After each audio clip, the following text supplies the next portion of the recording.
오늘 우리에게 주시는 하나님 아버지의 말씀은 갈라디아서 5장 13절에서 15절 말씀입니다. 갈라디아서 5장 13절에서 15절 제가 봉독해 드리겠습니다.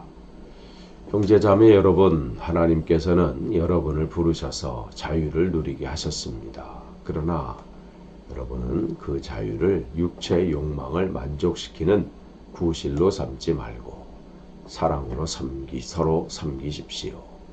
모든 율법은 내 이웃을 내 몸과 같이 사랑하여라 하신 한마디의 말씀 속에 다 들어있습니다. 그런데 여러분이 서로 물어뜯고 잡아먹고 하면 피차 멸망하고 말터이니 조심하십시오. 아멘. 오늘 또 갈라디아서 말씀을 나눕니다.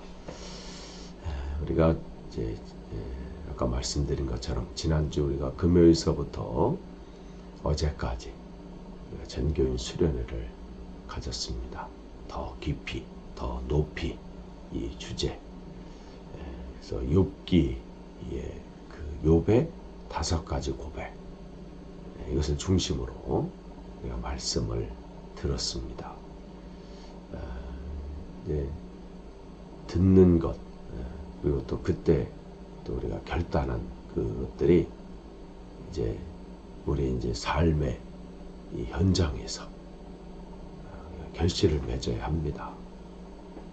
베드로가 변화산에서 그 이 큰 은혜를 경험했잖아요. 변화된 그 모습들, 거기서 엘리야, 모세, 예수님이 완전히 변화되신 그야말로 그냥 감격과 감동. 근데 주님은 그 제자들을 데리고 산으로 내려가자고 하시는 거예요. 근데 그들의 마음은 여기 더 있고 싶어. 어제 우리가 이제 수련을 다 마치고 이제 집으로 떠나는데 한 아이가 더 있고 싶어 하는 거예요. 가기 싫은 거야. 베드로의 심정이 그랬어요. 여기가 너무 좋은 거야.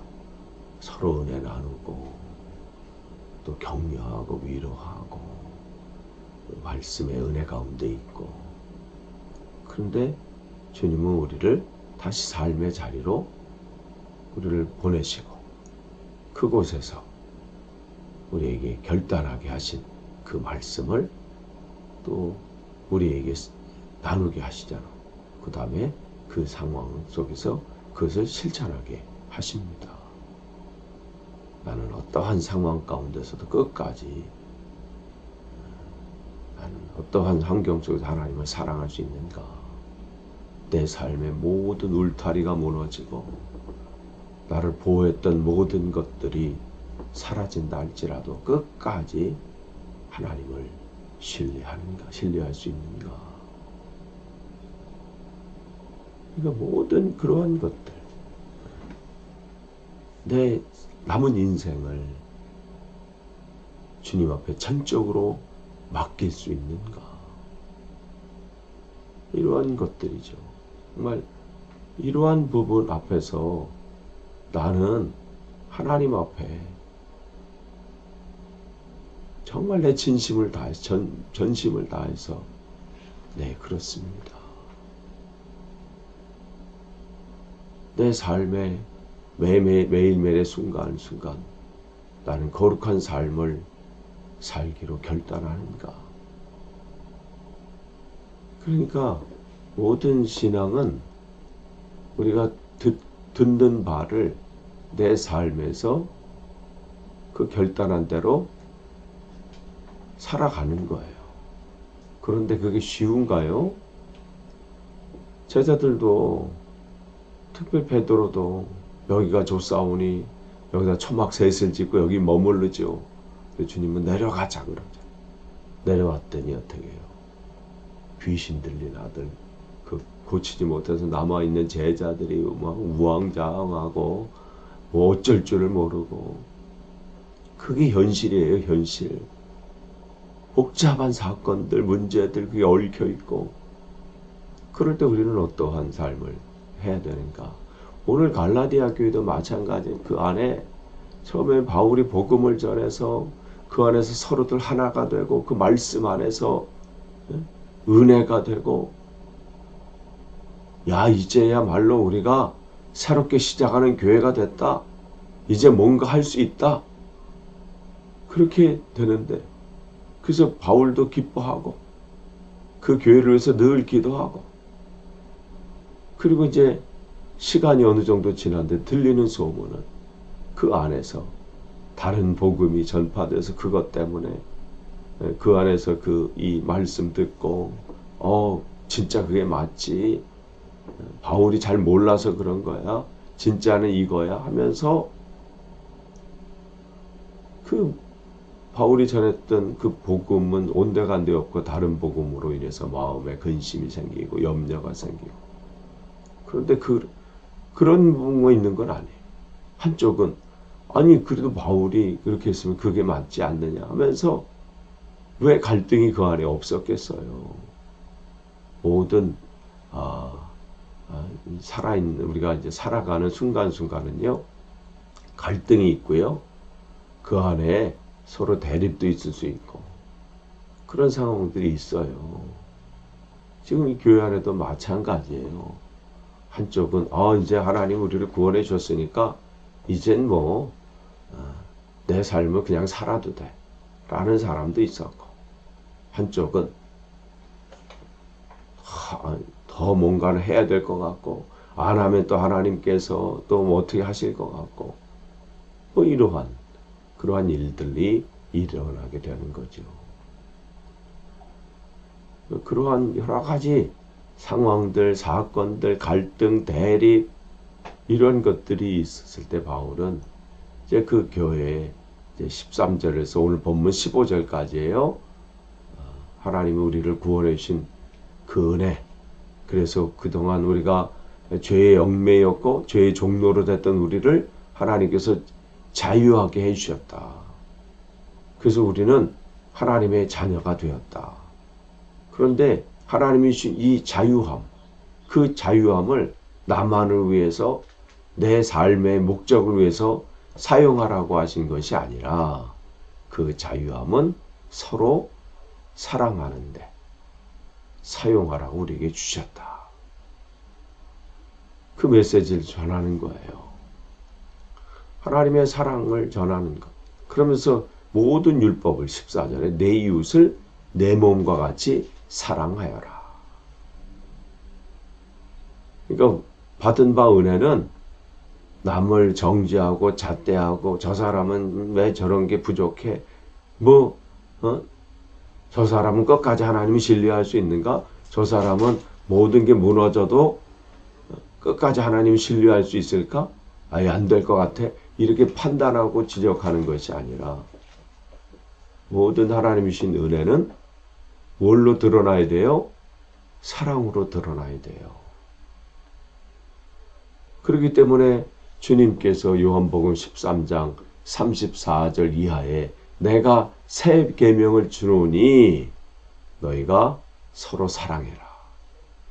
새 계명이라는 건 뭐예요? 예전에 주신 그 계명이 이제 없어지고 새로운 계명을 만들어서 주신 거예요?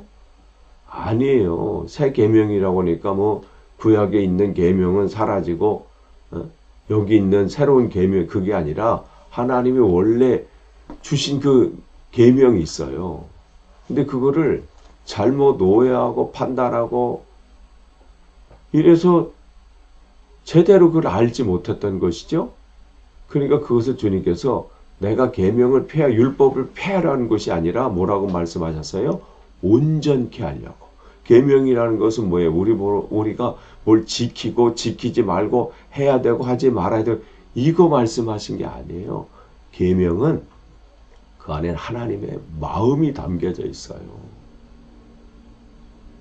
그건 하나님의 뜻이고 하나님의 마음이야. 그러니까 10계명을 우리가 보면 1계명부터 쭉 이렇게 나오잖아요. 하나님을 사랑하는 것. 그것은 뭐 안식일을 지키라, 뭐 우상을 섬기지 말라, 뭘 하지 마. 이것은 다른 거 없어요. 하나님을 사랑하라는 거예요. 하나님을 사랑하면 다른 우상을 섬길 수가 없어요. 하나님을 진심으로 사랑하면 주님을 예배하는 자로 설 수밖에 없어요. 우상을 섬길 수 없고요. 다른 것에 절할 수 없어요. 부모를 공경하라고 하는 것은 그 생명을, 부모님을 사랑하라는 거예요. 그래서 쭉 그 계명들을 준 것. 하나님, 그래서 주님께서 그것을 요약해 주셨잖아요. 예수님께서 하나님을 사랑하고 이웃을 사랑하는 것. 그렇기 때문에 요한복음 13장 34절에 새 계명을 주노니 서로 사랑해라. 내가 너희를 사랑한 것처럼 사랑한 것 같이 너희도 서로 사랑해라. 이렇게 말씀하셔요. 이상하잖아요. 내가 너희를 사랑한 것처럼 너희도 나를 사랑해라. 이 말씀이 맞는 거예요. 문맥적으로 볼 때. 그런데 내가 너희를 사랑한 것처럼 너희는 서로 사랑해라. 그럼 주님은 사랑이 필요 없으신 분이에요? 아니에요. 주님께서도 계속해서 사랑을 우리에게 요구하시고 사랑받기를 원하신다고 말씀하세요. 근데 왜 그 말씀, 새 계명이라고 말씀하시면서 그 말씀하세요? 우리가 하나님을 내가 너희를 사랑한 것처럼 너희도 나를 사랑해라. 이 말씀하면 우리가 방법이 없어요. 어떻게 하나님을 사랑하겠어요? 그냥 하늘에다 대고 하나님 사랑해요. 찬양하면서 주님 사랑해요. 입술로 고백하면 끝이에요. 그 사랑할 수 있는 방법을 이웃을 사랑하는 것으로 우리에게 그 방법을 주신 거예요. 그러니까 여러분이 은혜가 더 충만해지잖아요. 하나님 말씀으로 막 채워지잖아요.